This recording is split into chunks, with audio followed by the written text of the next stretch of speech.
C'était chaud, c'était chaud. On a assisté à un très bon match entre le Paris Saint-Germain et l'FC Lens au Parc des Princes. Salut à tous, j'espère que vous allez bien. Donc ce soir, on va faire le débriefing du match du Paris Saint-Germain contre Lens. Le Paris Saint-Germain s'est imposé 3 buts à 1 comme lors de la saison dernière. À la différence avec la saison dernière, c'est que cette fois-ci, on a assisté à un collectif. La saison dernière, c'était l'individualité de Neymar, Messi et Mbappé qui ont fait toute la différence. Donc, ce sont ces trois joueurs-là qui ont fait la différence. Mais aujourd'hui, c'était différent. C'était collectivement que le Paris Saint-Germain s'est imposé. Oui, il y a pas mal de choses à dire, surtout par rapport à la première période. Mais la deuxième période, c'était vraiment une démonstration de force. On avait l'impression qu'on donnait une petite fessée à un petit gamin. C'était très beau à voir. Vraiment, de très beaux jeux de la part des deux équipes, je précise. De très bonnes performances de la part des deux équipes, même si en seconde période, Lens a coulé. Que faut-il retenir de ce match? En premier lieu, pour moi, ce que je retiens avant tout, bien évidemment, la victoire, en général, une bonne performance majoritairement de tous les joueurs du Paris Saint-Germain, même de Danilo qui n'a joué que, comment dirais-je, très peu de temps. Vraiment, c'était le point qui m'a un peu fait du mal parce que je voulais le voir jouer beaucoup plus de temps, avoir un temps de jeu beaucoup plus large, mais il a joué un tout petit peu et on a vu de quelle manière il a vraiment apporté sa pierre à l'édifice. Vraiment, avec un très peu de temps de jeu, une longue vision. Il nous a fait une petite passe comme Messi, comme ça, où il lançait la balle vraiment. David Ruiz s'est projeté, mais Ruiz n'est pas Ousmane ou n'importe quel joueur, du coup, il n'a pas pu terminer l'action par lui-même. Mais bref, c'était vraiment un très beau match. Au-delà de tout ça, il y a des points vraiment quand même négatifs. Je vais commencer par les points négatifs afin de terminer avec des points positifs. Vitinha. Si on tient compte de l'ensemble du match, on dirait qu'il a fait un bon match. Mais Vitinha me tape toujours sur les nerfs, je vous assure. Parce qu'on a toujours l'impression qu'on voit deux mecs sur le terrain, un Vitinha en première période et un second en deuxième période. Et ça m'inquiète parce que contre d'autres équipes de la Ligue des Champions, contre City, contre le Real, toutes ces erreurs-là, on les paye cash. Donc, en première période, on voit un gars qui n'ose pas attaquer, du moins qui n'ose pas perforer les défenses, qui revient tout le temps en arrière. Mec, d'un côté, on a le Real de Madrid où on a les gens comme des Camavinga. À Barcelone, on a les Frenkie de Jong. United, on a les deux, on appelle ce qu'on déjà Casimiro. Il y a des joueurs qui cassent les lignes, qui avancent vraiment de l'avant, qui créent du danger dès le début du match. Mais avec Vitinha, ce qui m'énerve, c'est que si c'était un gars comme Soler ou Ruiz, sincèrement, je ne devais même pas me plaindre. Mais lorsque tu vois le talent du gars et voir les performances qu'il réalise, surtout en première période, tu es offusqué, vraiment, tu es offusqué parce que il peut faire plus, mais j'ai l'impression qu'il fait exprès, qu'il a constamment peur et il joue toujours la carte de la sécurité. Il garde la balle entre ses jambes pendant longtemps, du coup. Il est la première personne à se proposer. Du coup, il va se créer de l'espace, il va se proposer, on va lui faire la passe. Et une fois qu'il a la passe, il va garder la balle pendant longtemps. Et pour libérer la passe, le jeu est lent en fait. Il rend le jeu lent et du coup, l'adversaire se repositionne. Après, qu'est-ce qu'il fait? Il remet la passe en arrière. Bon sang, la première période de Vitinha m'a mis tellement en colère. Je l'ai traité, je ne sais pas combien de fois, de nul, de polar. Si vraiment le match était terminé avec ce genre de performance de sa part, j'aurais souhaité qu'on lui vende ou qu'on lui prête. Vraiment, il m'a énervé. Mais heureusement, avant la fin de la première période, il s'est repris. Là, il a fait une très bonne chose. Et d'ailleurs, il a participé au premier but. Celui qui fait la passe avant tout à Asensio qui remet en fait à Warren qui rend la balle de nouveau à Asensio et Asensio qui termine. Un excellent but de la part d'Asensio, vraiment. Que dire? En fait, j'aimerais me mettre à citer chaque joueur d'une manière particulière parce que je les ai vraiment trouvés époustouflants, vraiment. Même Marquinhos, j'ai l'impression qu'il retrouve petit à petit la confiance. Vraiment, la défense a été solide. Donc, je vais aller un peu plus vite pour ne pas que la vidéo soit très longue.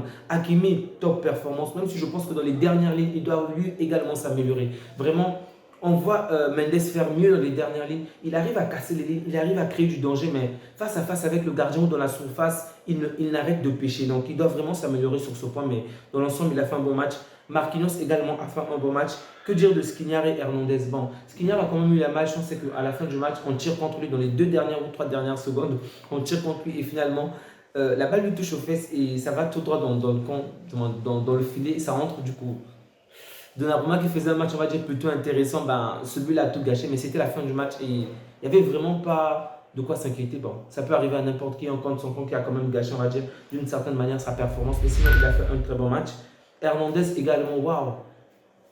agréablement satisfait, vraiment agréablement satisfait, que ce soit défensivement, mais surtout offensivement. Waouh, la manière dont il s'est projeté, les passes avec Kylian Mbappé, la combinaison avec des joueurs, c'était juste parfait. Vraiment, bravo à Hernandez. J'étais pas vraiment choqué qu'il puisse rejoindre le Paris Saint-Germain, mais il m'a vraiment satisfait, semblable.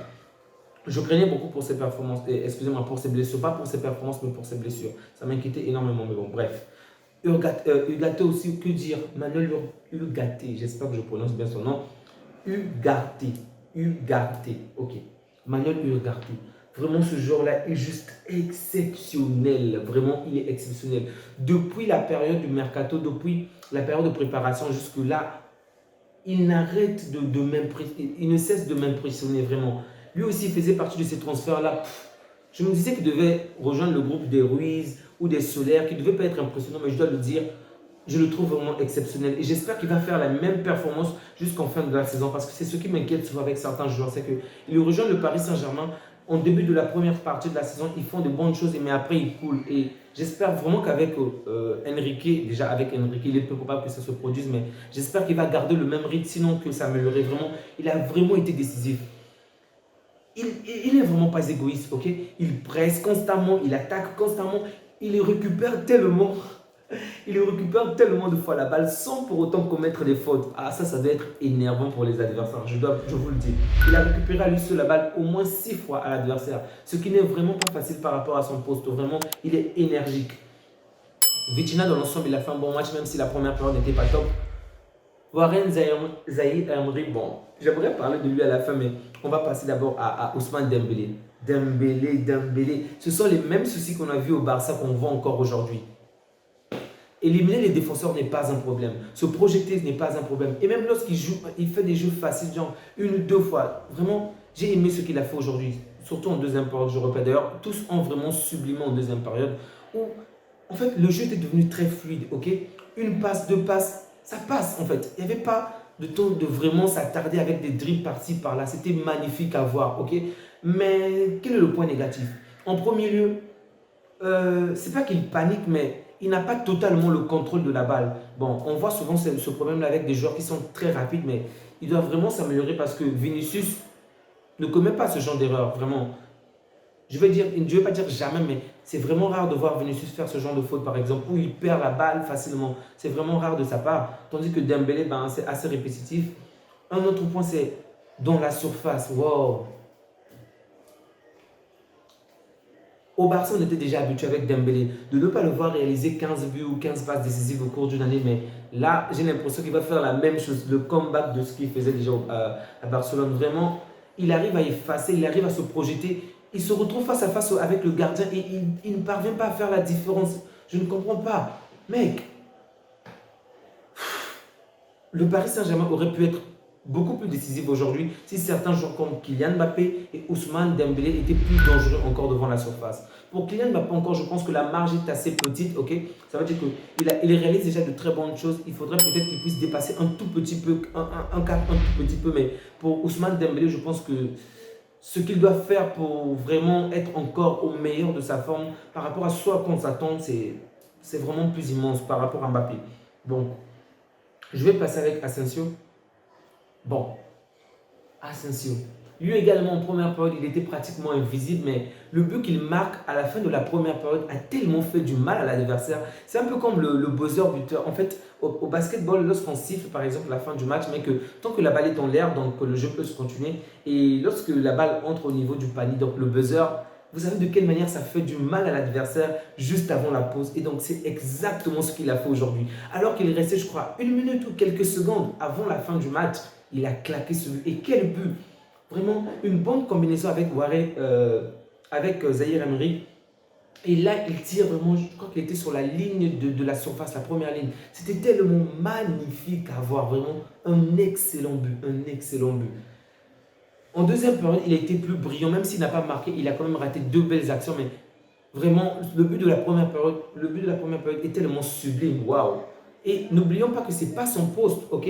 Il n'est pas un neuf de base. Mais bon, il a réalisé un bon match, vraiment je suis plutôt satisfait. Et que dire de Kylian Mbappé? Ouf, son retour au parc est juste étincelant. Vraiment, il faut le dire. Il a mis tout le monde d'accord. Les gens se demandaient si on devait crier sur lui, si on devait huer en le voyant jouer. Mais vraiment, il a été époustouflant, vraiment brillant.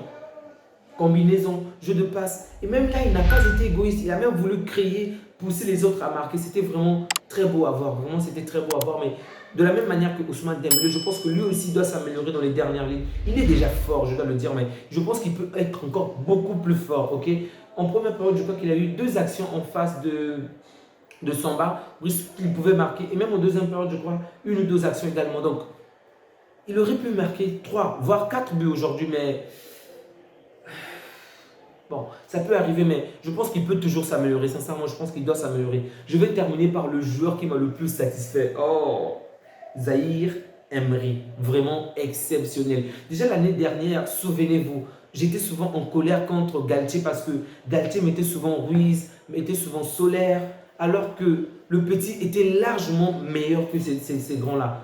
Si vous vous souvenez même, je n'arrivais vraiment pas à comprendre, mais là, je suis satisfait. Vraiment, je suis satisfait de voir enfin un coach qui va laisser la personne sur le terrain en fonction de ses performances. Parce qu'il n'y a pas à dire, il n'y a pas photo entre Solaire, Ruiz ou encore Zahir Emery. Vraiment, il a beau avoir que 17 ans, il est largement plus décisif qu'eux, il est largement plus dangereux qu'eux. Et je dois le dire, par rapport même à Vitinha, bien que Vitinha ait participé également au but, Zahir Emery également, mais pour moi, Zahir Emery réalise les meilleures performances.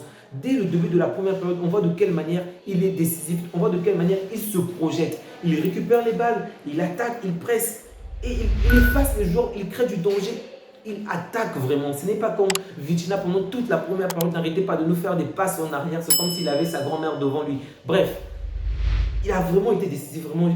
J'étais tellement satisfait de le voir jouer, vraiment. Il m'impressionne. Et à la fin du match, alors que tout le monde est rentré dans le vestiaire, il a tellement voulu profiter de ce moment qu'il est revenu encore sur le stade pour acclamer les gens. Vraiment, c'était très beau à voir. Et je pense même que Luis Enrique l'a sorti à la fin juste pour avoir les acclamations du public. Et c'était très beau. Il fallait voir de quelle manière tout le monde s'est levé. Ok, les supporters se sont vraiment levés pour l'acclamer. C'est vraiment... J'espère qu'on va le garder pendant très longtemps pour le Paris Saint-Germain parce qu'il a l'amour du maillot. Il revient de la formation, de l'école de formation et il se donne à fond, corps et âme pour le maillot. Vraiment, c'est ce genre de joueur qu'il ne faut vraiment pas laisser partir. Très bonne performance de la part de Zahir Emery. Certes que c'est dans l'ensemble, on dirait que c'est Mbappé parce que c'est Mbappé qui a été plus décisif, ok?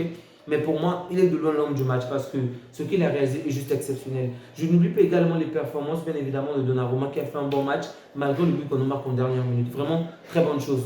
Du côté de Lens, on peut se rendre compte d'une chose, c'est que il y a un manque au milieu. Fofana n'est pas là, ça se ressent. Mais surtout, on attaque avec Openda. Waouh! Ça, c'est vraiment criant de voir de quelle manière ils n'ont pas vraiment eu cette rapidité-là, ok? Ou encore, comment dirais-je? Cette manière de se projeter vraiment, de lancer les balles directement en avant pour se projeter. Avec Openda, on aurait pu quand même se faire du mal aujourd'hui. Il aurait pu créer vraiment du danger, mais Openda n'était pas là. Mais bon, ça s'est vraiment ressenti.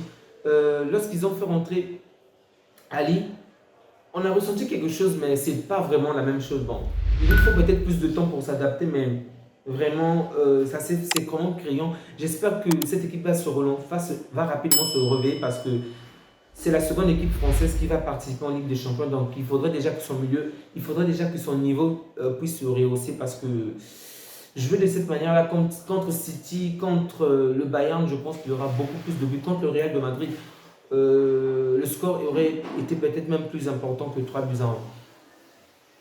Donc, on va s'arrêter là. Si vous avez aimé la vidéo, n'oubliez surtout pas de liker, de partager, de vous abonner. Ça fait toujours plaisir de voir de quelle manière la communauté s'agrandit petit à petit. Mais ce qui ne progresse pas énormément, ce sont les commentaires. Ça, c'est quand même du sport, ok? On est encore timide avec les commentaires. J'espère qu'on va davantage interagir ensemble. Ça me fait énormément plaisir de répondre à vos commentaires lorsque vous prenez la peine de m'écrire, bien évidemment. Mais sinon, dans l'ensemble, je suis plutôt satisfait de nos progressions jour après jour. Et j'espère que vous également. N'oubliez surtout pas de me faire part de vos impressions par rapport à ce match, par rapport au débriefing. Ça me fait toujours plaisir de vous lire. Donc, on se dit à bientôt. Prenez soin de vous ainsi que de vos proches et que Dieu vous garde. Au revoir. Abonnez-vous à un Bellman débrief pour ne rien manquer. Si vous avez aimé la vidéo, soutenez-nous en mettant un like et en vous abonnant. Votre abonnement et vos likes sont importants pour aider la chaîne à grandir. Merci pour votre soutien.